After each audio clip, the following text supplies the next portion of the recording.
बिस्मिल्लाहिर्रहमानिर्रहीम। अस्सलाम वालेकुम नादरीन, आप यूट्यूब चैनल देख रहे हैं। मैं इमरान खान हूँ। सबसे पहले और बड़ी खबर यह है कि अमेरिका में, यानी अमेरिका बड़ा तगड़ा मुल्क है, उसकी इस्टेब्लिशमेंट बहुत ही तगड़ी है और अमेरिकन फ़ौज वो फ़ौज है जो दुनिया भर के अंदर जाके जंगें करती है। ये सिर्फ अपने दिफा के लिए नहीं है, वो कहते हैं नहीं हम दुनिया का दिफा करते हैं। वो यहाँ अफगानिस्तान में आ जाते हैं जंग लड़ने के लिए, रवांडा में चले जाते हैं जंग लड़ने के लिए। वो दुनिया के कई बड़े आज़मों के अंदर जा जाके जंगें लड़ चुके हैं अमेरिकन। बड़ी लंबी उनकी तारीख है और उनकी जो सीक्रेट सर्विस या उनकी जो खुफिया इंटेलिजेंस एजेंसियां हैं वो भी बहुत ताकतवर है, दुनिया के अंदर मंजी हुई और मानी हुई हैं। सबसे बड़े बजट उनके हैं। वो चाहते हैं तो हुकूमतें गिरा देते हैं, वो चाहते हैं तो हुकूमतें बना देते हैं। पूरी दुनिया के अंदर कहीं ना कहीं अमेरिकन इन्फ्लुएंस किसी ना किसी सूरत में रहता है। अब उस मुल्क के अपने अंदर क्या सूरत हाल है, या वो इतना बड़ा कैसे है, या वो कौन सी पॉलिसीज हैं जिनसे ये मुल्क आगे जाते हैं, तो ये एक एग्जाम्पल हमारे सामने है। मैंने आपको एक वीलॉग में बताया था कि कैसे सीक्रेट सर्विस की जो एक बेहतरीन ऑफिसर, एक बड़ी ऑफिसर, उनकी डायरेक्टर किम चेटल, उनको कैसे स्क्रू किया गया, किस तरह उनको ग्रिल किया गया और उनसे सख्त सवालात किए गए अवामी नुमाइंदगान की जानिब से अमेरिका में। वो अपनी मिसाल आप है, यानी घंटों तक उस खातून को जवाब देने पड़े।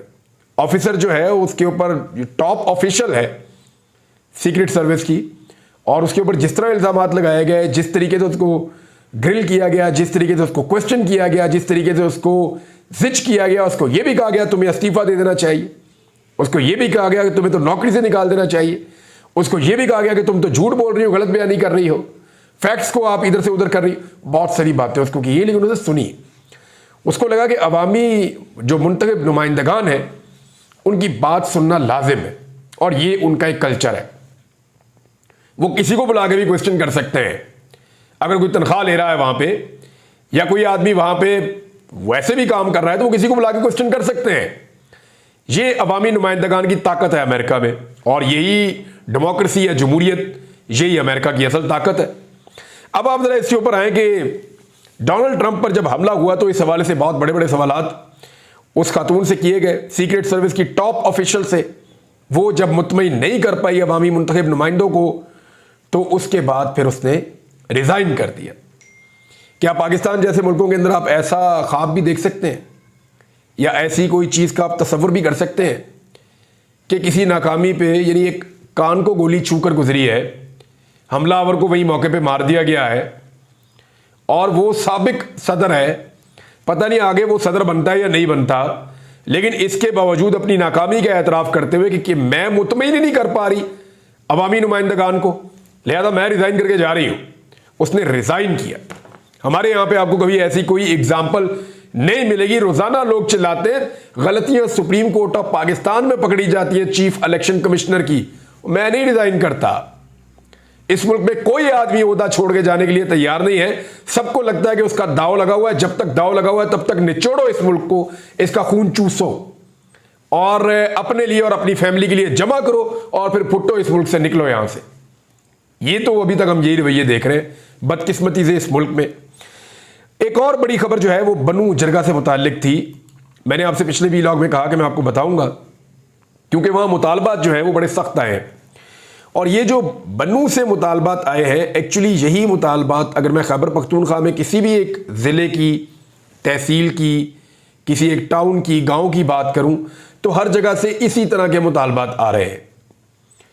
तो उससे आपको जरा समझ आ जाती है कि एक्चुअली बन्नू का जरगा जो आया और आकर कल मिला वो अली अमीन गंडापुर साहब से, तो गंडापुर साहब ने बड़े तहम्मुल से उनके सारे मुतालबात सुन लिए और उनको ये कहा कि एपेक्स कमेटी का जो इजलास होगा उसके अंदर मैं खुद आगाह करूंगा इन सारे मुतालबात से कमेटी को, और फिर मैं वापस आऊंगा आपके पास बन्नू में और आपको आके तफसीलात बताऊंगा। ये जी अली अमीन गंडापुर साहब ने उनसे वादा किया।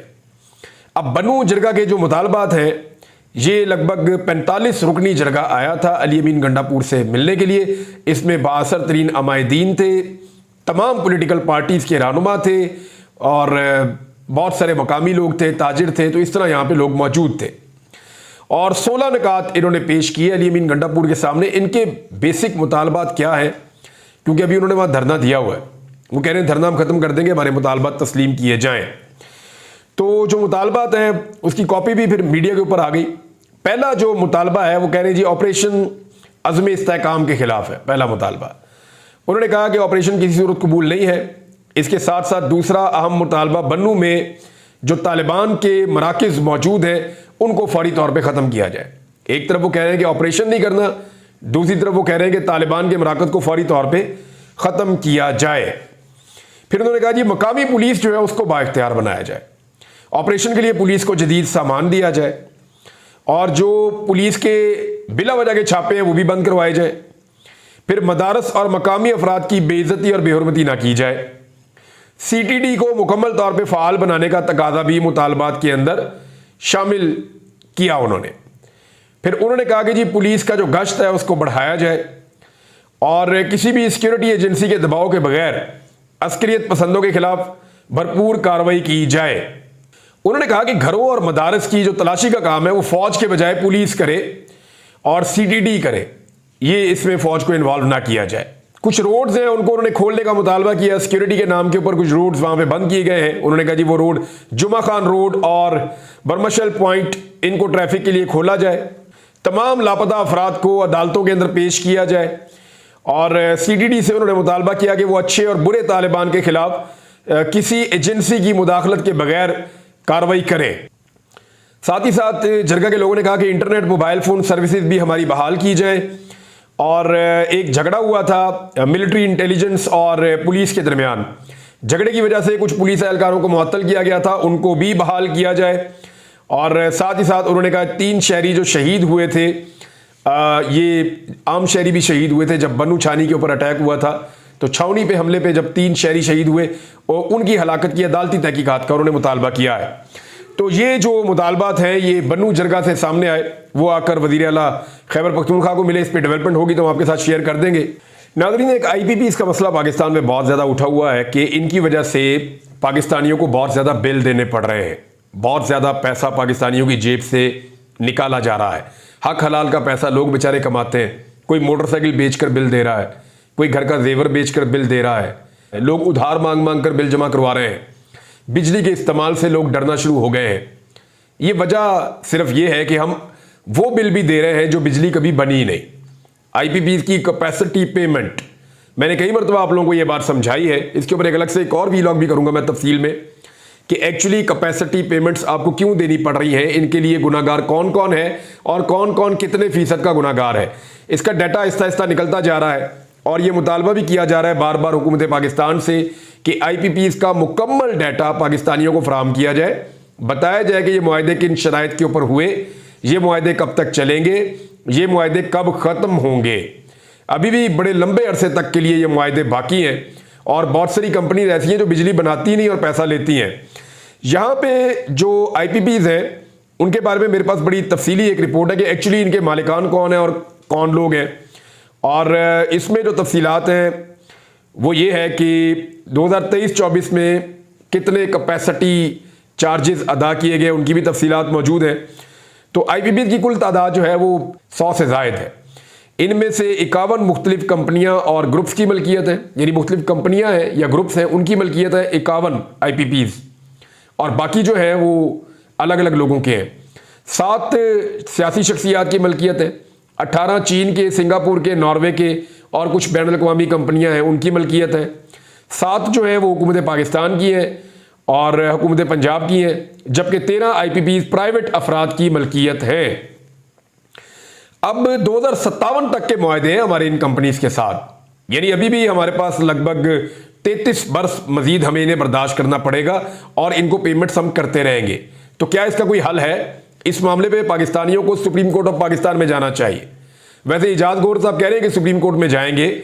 मेरे ख्याल में जिन लोगों ने ये गलत मुआहदे किए हैं उन लोगों को पकड़ा जाए और उनसे पूछा जाए कि जनाब आपने ये क्या किया, अपने कमीशनों के चक्कर में या अपने हिसाबे किताबे के अंदर लग के आपने पूरे पाकिस्तान को ही आगे लगा दिया। यानी पाकिस्तान को जो जरूरत है बिजली की वो तो चले 30,000 मेगावाट आप समझ लें, लेकिन पाकिस्तान बिजली की जो तरसील कर सकता है, लोगों तक बिजली पहुंचाने की जो सलाहियत है पाकिस्तान के निजाम में वो 22,000 मेगावाट है। यानी आप बिजली पहुंचा सकते हैं सिर्फ 22,000 मेगावाट, और आपने बनानी शुरू कर दी है 43,400 मेगावाट की कैपेसिटी आपने जमा कर दी है। अब आप आईपीपीज को कहते हैं आप बिजली ना बनाएं, उनके साथ आपने मुआहदा किया कि आप बिजली ना भी बनाएं तो पैसे हम आपको देते रहेंगे, आप बेफिक्र रहें, आंखें बंद करके आप पैसे वसूल करें। ये जनाब आईपीपीज के साथ इन्होंने गंदे और घटिया मुआहदे किए हैं, और जितनी बिजली हमें चाहिए उससे बहुत ज्यादा बिजली इन्होंने बनानी शुरू कर दी। पता नहीं क्या चल रहा था इनके दिमाग में। और महंगे तरीन मनसूबे, इस तरह के मनसूबे जिनमें कहा गया बिजली आप बनाएं या ना बनाएं, पैसे आपको जनाब मिल जाएंगे, बेफिक्र हो जाए आप, आंखें बंद करके पैसे आपको पहुंच जाएंगे, और पैसे उनको पहुंचाए जा रहे। डॉलरों के अंदर सौदे किए, जैसे जैसे डॉलर की कीमत बढ़ती है उनका पैसा भी बढ़ता है। इस किस्म के जराइम पाकिस्तान के साथ किए गए, और ये ज्यादातर आसिफ अली जरदारी और नवाज शरीफ साहब के दौर में हुए, और परवेज मुशर्रफ के दौर में भी हुए। अच्छा, इसके अंदर जो है वो मैं आपको तफसीलात बता देता हूं।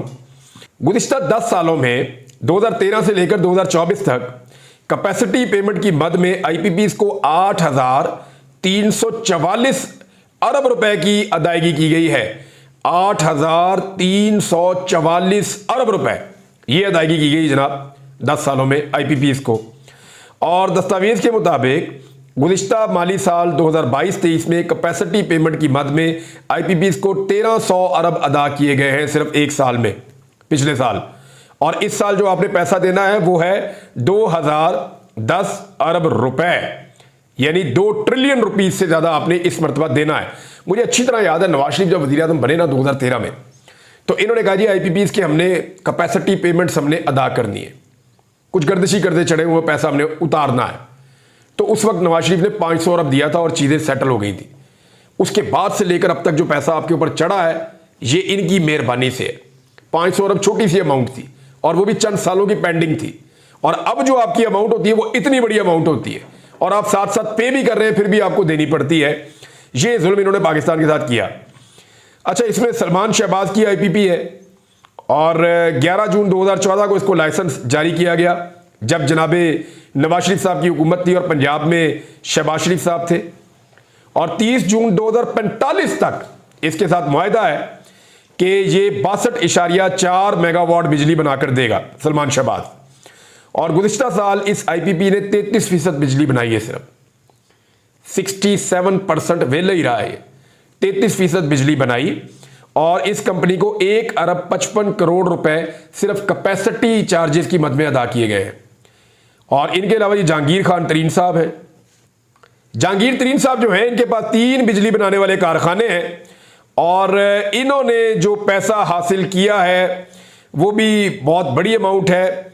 इसमें नादरीन एक अमाउंट जो है वो 1 अरब 9 करोड़ की है, दूसरी जो है वो 77 करोड़ रुपए की है, यानी ये कैपेसिटी चार्जेस करोड़ों में अरबों में जा रहे हैं जहांगीर तरीन साहब को। अब्दुल रज़ाक दाऊद इमरान खान साहब के साबिक मुशीर हैं, और इनके पास भी जनाब बिजली बनाने का कारखाना है, और इनके साथ भी मुआहदा किया गया है 2029 तक के लिए। और इस कंपनी ने सिर्फ 4% बिजली पैदा की है, और इसे 6 अरब 88 करोड़ रुपए कैपेसिटी चार्जेस में मिले हैं। नदीम बाबर ये इमरान खान साहब के मावने खसूसी थे, और इन्होंने सिर्फ गुज़िश्ता साल 11% बिजली बनाई है। इस कंपनी को 3 अरब और 13 करोड़ रुपए मिले हैं। ये उन लोगों में से है जो इमरान खान साहब को छोड़ गए थे फौरी तौर पे, कारोबारी लोग हैं, ये कारोबार करने हुकूमतों में आते हैं और फिर हुकूमतों से चले जाते हैं छोड़ के। मियां मंशा नवाज शरीफ साहब के बहुत करीबी, बड़े अच्छे दोस्त हैं, और बहुत सारे लोग ये कहते हैं कि ये पीएमएलएन के लिए फाइनेंसिंग भी करते हैं इलेक्शन के अंदर, और उनके इन्वेस्टर भी हैं, बहुत सारे लोग ये कहते हैं। बहरहाल इनकी 4 आईपीपीज हैं, उनके ये मालिक हैं, और इनकी एक कंपनी के साथ जो है वो 25% सिर्फ बिजली इन्होंने पैदा की, और 8 अरब 48 करोड़ रुपए कैपेसिटी चार्जेस के मद में इनको मिला। 2027 तक इनका मुआहदा है। दूसरा जो इनकी कंपनी है वो परवेज मुशर्रफ साहब के दौर में 26 अगस्त 2003 को इनको लाइसेंस मिला, 2026 तक का इनका मुआहदा है। इस कंपनी ने गुज़िश्ता साल सिर्फ 20% बिजली पैदा की, इसे 8 अरब और 51 करोड़ रुपए कैपेसिटी चार्जेस के मद में मिले। इनकी जो तीसरी कंपनी है उसने सिर्फ 19% बिजली पैदा की, और उसे 4 अरब 17 करोड़ रुपए कैपेसिटी चार्जेस में मिले। इनकी एक चौथी कंपनी भी है, और इस कंपनी ने गुज़िश्ता साल सबसे ज्यादा 30% बिजली पैदा की, और इसे 4 अरब 59 करोड़ रुपए कैपेसिटी चार्जेस की मद में मिले। जनाब ये है सूरत हाल। सबसे ज्यादा कैपेसिटी चार्जेस जिन कंपनीज ने वसूल की उनमें जी चाइना हब नामी कंपनी है, इसको 142 अरब 82 करोड़ रुपए इसको कैपेसिटी चार्जेस की मद में अदा किए गए। और सिर्फ 132 मेगावाट बिजली बनाने का इसके साथ मुआहिदा किया गया था। इसने सिर्फ 15% बिजली पैदा की है।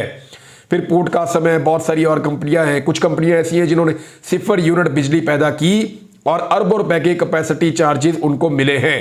इसके अंदर मेरे पास एक और खबर है और ये खबर आप सुनकर हिल जाएंगे कि 50 अरब रुपए में बनने वाली आईपीपी को 400 अरब रुपए की अदायगी अब तक हो चुकी है। एफपीसीसीआई ने यह डाटा जारी किया है और उन्होंने यह बताया कि जनाब कंपनी जो बनी थी या पावर प्लांट जो लगा था वो 50 अरब में लगा था, 400 अरब तक की अब तक पेमेंट हो गई है और बदस्तूर वो कैपेसिटी चार्जेस की मद में पैसा लिए जा रहे हैं और लिए जा रहे हैं। नाज़रीन, और भी बहुत सारे शुरफा के नाम है जो इसके अंदर जो हैं वो मुस्तफीद हुए हैं। इन पे हम बात करते रहेंगे इन इशूज़ के ऊपर, लेकिन दो छोटी छोटी खबरें। एक तो खैबर पख्तूनख्वा हुकूमत ने एक वहाँ पे असेंबली ने करारदाद मंजूर की है। उस करारदाद में कहा गया कि इमरान खान साहब को डेथ सेल से निकाला जाए। करारदाद में यह भी कहा गया कि मुराद सईद को तमगा शुजात से नवाजा जाए और उनकी सिक्योरिटी और तहफ़्फ़ुज़ का बंदोबस्त किया जाए। इसके अलावा मीनार पाकिस्तान पर पाकिस्तान तहरीक इंसाफ जलसा करना चाहती है। एक जलसा वो इस्लामाबाद में करना चाहते हैं। इस्लामाबाद में जलसा वो इसी महीने में करना चाह रहे थे। वो ये चाहते हैं कि 27 तारीख को उनको जलसा करने की इजाज़त दी जाए ताकि इस्लामाबाद में वो एक भरपूर जलसा कर सकें। और उसके बाद वो ये कहते हैं कि 14 अगस्त को लाहौर में जलसा करने की इजाज़त दी जाए मीनार पाकिस्तान पे, ताकि वो वहाँ पे एक तगड़ा और बड़ा जलसा कर सकें। अब ये दोनों मामला जो हैं, एक मामला इस्लामाबाद हाई कोर्ट में, दूसरा मामला लाहौर हाई कोर्ट में। इन दोनों मामला के अंदर जो है वो हाई कोर्ट्स का या जजेस का किरदार बड़ा इंपॉर्टेंट होगा। इस्लामाबाद में तो चीफ जस्टिस आमिर फारूक साहब हैं जिनके खिलाफ इमरान खान साहब ने एक रेफरेंस भी दायर कर दिया है, जबकि लाहौर के अंदर ये मामला जो है वो एक दीगर मुअज़्ज़िज़ जज है उनके पास है और उन्होंने फ्रीकैंड से जवाब तलब कर लिए हैं। देखिए इस पर क्या होता है, क्योंकि हुकूमत नहीं चाहती कि पीटीआई कोई पॉलिटिकल एक्टिविटी करे। अब तक इतने, अपना ख्याल रखिएगा, अपने चैनल का भी। अल्लाह हाफ़िज़।